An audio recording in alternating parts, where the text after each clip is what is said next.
और फैशन की दुनिया में एक नया नाम जो इन दोनों सबसे ज्यादा सुर्खियां बटोरी है वो है रिया तिर्की।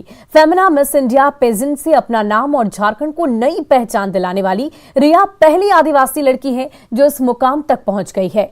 रिया तिर्की तुप्पूदाना के बानों की रहने वाली है और 7 साल से लंबे संघर्ष के बाद वो इस मुकाम तक पहुंची है। रिया को इस मुकाम तक पहुंचाने में उनके परिवार का हर कदम पर पूरा साथ मिला है। न्यूज 18 से खास बातचीत में रिया ने फैशन इंडस्ट्री की कई बातों को खुलकर सामने रखा। रिया से बातचीत की रांची संवाददाता रूपाली त्रिपाठी ने। रांची की रिया तिर्की ने फेमिना मिस इंडिया में अपनी एक जगह बनाई है। काफी सुर्खियां बटोरी हुई रिया तिर्की ने झारखंड से एक पहली ऐसी ट्राइबल महिला है जिन्होंने टॉप 30 में अपनी जगह बनाई और खिताब जीतकर वो फिलहाल रांची वापस लौटी है।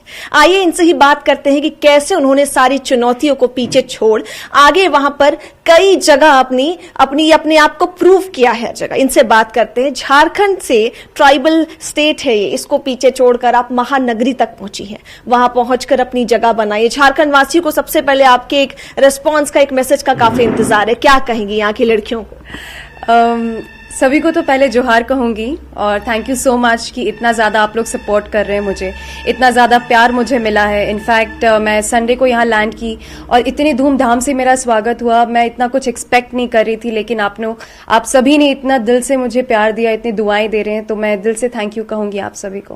पहले तो ग्लैमर इंडस्ट्री का हमेशा से एक दूसरा पहलू भी रहा है। लोग जितना इसमें इंटरेस्टेड है उतना लड़कियां डरती भी हैं। आप इन सारे पड़ाव को पार करते हुए आगे गई हैं। आपका कैसा चैलेंजेस रहा है, खुल के सब लोगों को?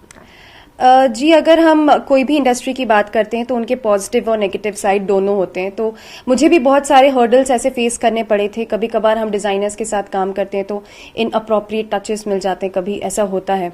फिर कभी कभार हमको बोला जाता है कि ओवर ज़्यादा एक्सपोज करना, ये सब आई थिंक बहुत रिक्वायरमेंट्स होती है और बहुत डार्क भी है इंडस्ट्री, क्योंकि हम नहीं चाहती हैं कि हम अपनी फैमिली को कभी डिग्रेड करें ये सब चीज़ों के कारण।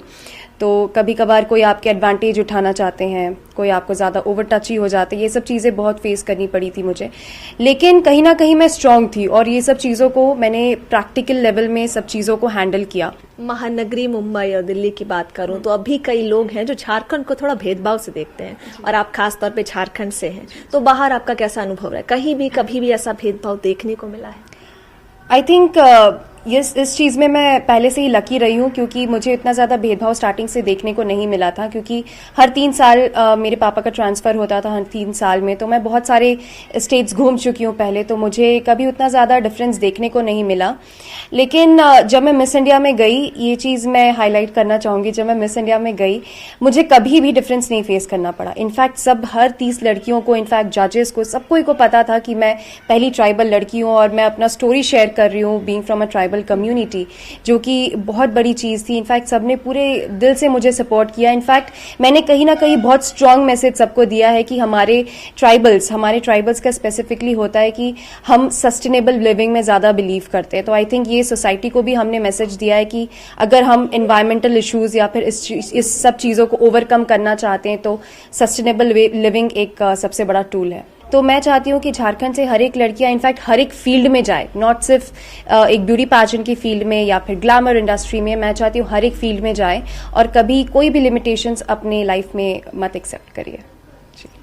तो ये रिया तिर्की थी जिन्होंने अपना सीधा संदेश पूरे झारखंड वासियों को दिया है कि being a first tribal women, इनको चैलेंजेस तो काफी फेस करना पड़ा है, पर कहीं भी रुकावट इनके जिंदगी में नहीं बनी है, क्योंकि हमेशा से इनका कॉन्फिडेंस ने, इनका टैलेंट ने इनका साथ दिया है। कैमरामैन संजीव के साथ रूपाली त्रिपाठी, न्यूज 18 रांची। और गिरिडीह के हीरोडी थाने से महज कुछ ही दूरी पर स्थित कोदम्बरी में हाईवे के बगल में बिना लाइसेंस का कबाड़ी दुकान चल रहा है। यहां पर रात के अंधेरे में चोरी छिपे ट्रकों को और बड़ी बड़ी वाहनों को काटा जाता है और इनके पार्ट्स को रातों रात दूसरे राज्य में सप्लाई कर दिया जाता है। ग्राउंड जीरो से और अधिक जानकारी दे रहे हैं हमारे सहयोगी एजाज अहमद। गिरिडीह जिले के अंतर्गत आने वाले हीरोडी थाना क्षेत्र के कोदम्बरी में यहाँ पर आपको बता दें कि बड़ी बड़ी गाड़ियों को कबाड़ी में काटा जाता है। और वहीं आपको बता दें कि ये जो कबाड़ी गौतम मोदी का चल रहा है, इस कबाड़ी का लाइसेंस में नहीं है।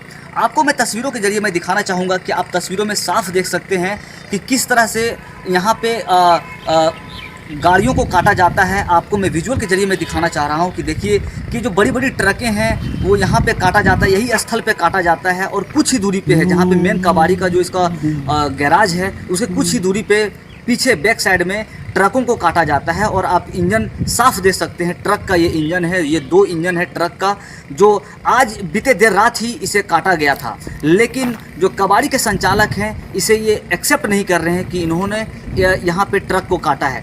वहीं दूसरी ओर आपको बता दें कि अभी जो ट्रैक्टर का ये डाला है, ये डाला को भी काटा जा रहा है। और दूसरी बात जो सबसे महत्वपूर्ण है कि ये NH है, नेशनल हाईवे है और इसके बगल में ही जो कबाड़ी है और कबाड़ी में जो गाड़ियों को काटने के लिए, लोहे को काटने के लिए जो गैस का इस्तेमाल किया जाता है, आप गैस सिलेंडर को देख सकते हैं साफ कि किस तरह से सड़क के किनारे फेंका हुआ है। और लगभग जो गैस सिलेंडर है ये बहुत ही हाईली एक्सप्लोसिव है और ऐसी परिस्थिति में अगर इस तरह से लबारिश स्थिति में बेतरतीब तरीके से इस तरह से यहाँ पे हाईवे के बगल में से फेंकना कहीं ना कहीं ये दुर्घटना को निमंत्रण देने वाली है। वहीं आपको बता दें कि जो कबाड़ी का जो अवैध तरीके से संचालन किया जा रहा है वो हीरोडी थाना से कुछ ही दूरी पर मौजूद है।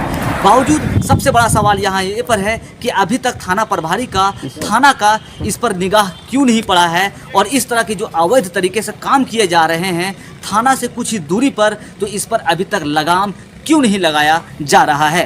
सर, कोदम्बरी से लगातार खबरें आ रही है कि वहाँ पे जो कबाड़ी चल रहा है वहाँ पे बड़ी बड़ी गाड़ियाँ कट रही है। सर, इसके बारे में कुछ देखिए, मेरा क्राइम मीटिंग कल था और मैंने सभी थाना प्रभारी को निर्देश दिया है कि मेरे अनुमंडल में किसी भी तरह का कोई भी अवैध धंधा नहीं चलेगा, चाहे वो ढिबरा हो, चाहे वो पत्थर हो, अवैध माइनिंग हो, चाहे वो जो आप बता रहे हैं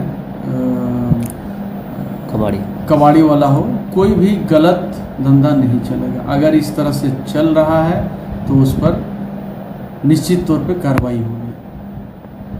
इस तरह से लगातार कबाड़ी का जो अवैध धंधा है लगातार फल फूल रहा है और यहाँ पे जो ट्रकों को काटा जाता है, यहाँ पे जो अलग अलग गाड़ियों को जो काट करके जिस तरह से भेजा जाता है, बताया जा रहा है कि बंगाल, बिहार व अन्य राज्यों में गाड़ियों के पार्ट्स को भेजा जाता है और काली कमाई लगातार इस तरह से फल फूल रहा है।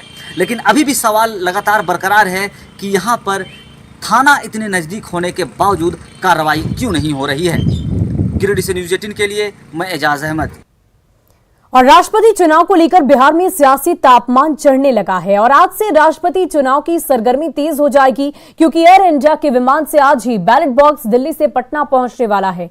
बैलेट बॉक्स की यात्रा के लिए विमान में मिस्टर बैलेट बॉक्स नाम से सीट भी रिजर्व की गई है। बैलेट बॉक्स बिहार विधानसभा परिसर में रखा जाएगा जहां 18 जुलाई को राष्ट्रपति चुनाव को लेकर वोटिंग होनी है। इसके बारे में विस्तार से और अधिक जानकारी दे रहे हैं न्यूज़ 18 संवाददाता आनंद अमृतराज।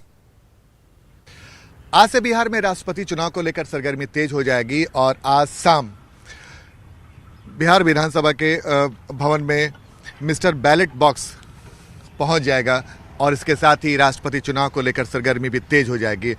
जो मुख्य निर्वाचन अधिकारी हैं HR श्रीनिवास, उनकी देखरेख में विधानसभा परिसर में एक स्ट्रांग रूम बनाया गया है जहां पे मतगणना कक्ष की व्यवस्था भी सुनिश्चित की गई है और जिसमें वोटिंग किया जाएगा। आज शाम जो खबर मिल रही है उसके मुताबिक एयर इंडिया के विशेष विमान से बुधवार शाम 6:30 बजे के आसपास मिस्टर बैलेट बॉक्स को पटना पहुंचना है। चुनाव आयोग की तरफ से जो मतबेटी होती है उसमें विशेष टिकट का प्रबंध भी किया गया है। 2 अधिकारी उसे लेकर पटना पहुंचेंगे। तो जाहिर सी बात है राष्ट्रपति चुनाव को लेकर बिहार में सियासत बेहद गर्म है और बिहार में महागठबंधन और एनडीए ने अलग अलग फैसला किया है। महागठबंधन ने फैसला किया है कि वो यशवंत सिन्हा को वोट करेगा, वहीं दूसरी तरफ एनडीए ने तय किया है कि उनके उम्मीदवार द्रौपदी मुर्मू होंगी। तो जाहिर सी बात है बिहार में भी राष्ट्रपति चुनाव को लेकर दिलचस्प तस्वीर देखने को मिलेगी। कैमरामैन अजय दुबे के साथ आनंद अमृतराज, न्यूज़ 18 नेटवर्क, पटना।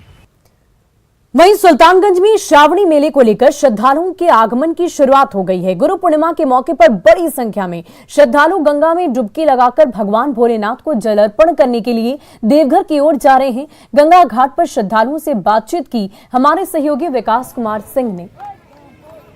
अब हम सुल्तानगंज में आए हैं मम्मा गंगा के चरणों में। अब 2 साल का जो लंबा हमारा संकल्प रहा है वो आज बहुत पूरा हो रहा है। बहुत अच्छा लग रहा है हमको। 2 साल से नहीं आ पाए थे। बहुत बुरा लगा था। कोरोना काल ऐसी वैश्विक महामारी के दौर में कोई भी मंदिर नहीं जा पाया, ना कोई यात्रा जा पाए, तो हमको बिल्कुल अच्छा नहीं लगा था। बहुत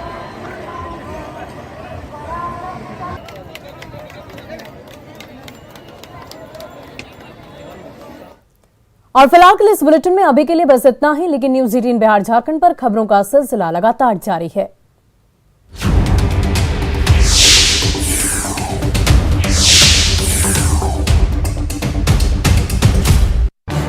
इस न्यूज हेडलाइंस के प्रायोजक